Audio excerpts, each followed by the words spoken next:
नमस्कार दोस्तों, स्वागत है आप सभी का स्टोरी पेज चैनल पर। आज हम सुनेंगे संतोष का धन। संतोष का धन। पंडित श्री रामनाथ शहर के बाहर अपनी पत्नी के साथ रहते थे। एक दिन जब वे अपने विद्यार्थियों को पढ़ाने के लिए जा रहे थे तो उनकी पत्नी ने उनसे सवाल किया कि आज घर में खाना कैसे बनेगा, क्योंकि घर में केवल मात्र एक मुट्ठी चावल भर ही है। पंडित जी ने पत्नी की ओर एक नज़र देखा, फिर बिना किसी जवाब के वे घर से निकल गए।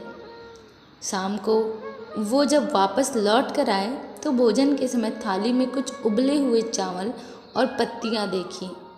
यह देखकर उन्होंने अपनी पत्नी से कहा, भद्रे, ये स्वादिष्ट सब्जी जो है वो किस चीज़ से बनी है? मैंने जब सुबह आपके जाते समय आपसे भोजन के विषय में पूछा था तो आपकी दृष्टि इमली के पेड़ की तरफ गई थी और मैंने उसी पत्तों से यह सब्जी बनाया। पंडित जी बड़ी निश्चिंतता के साथ कहा, अगर इमली के पत्तों का सब्जी इतना स्वादिष्ट होता है तो फिर हमें चिंता करने की कोई आवश्यकता ही नहीं है। अब तो हमें भोजन की कोई चिंता ही नहीं रही। जब नगर के राजा को पंडित जी की गरीबी का पता चला तो राजा ने पंडित को नगर में आकर रहने का प्रस्ताव दिया, लेकिन पंडित जी ने मना कर दिया।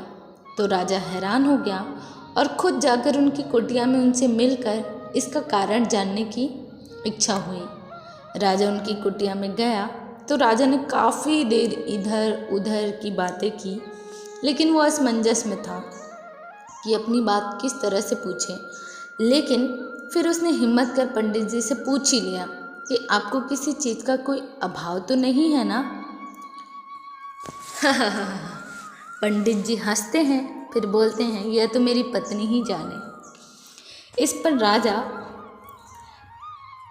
पंडिताइन की ओर आमुख हुए और उनसे वही सवाल किया। तो पंडित जी की पत्नी ने जवाब दिया कि अभी मुझे किसी भी तरीके का अभाव नहीं है, क्योंकि मेरे पहनने के वस्त्र इतने नहीं फटे हैं कि वो पहने ना जा सकते, और पानी का मटका भी तनिक नहीं फूटा कि उसमें पानी नहीं आ सके।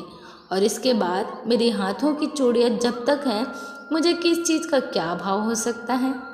और फिर सीमित साधनों में ही संतोष की अनुभूति हो तो जीवन आनंदमय हो जाता है।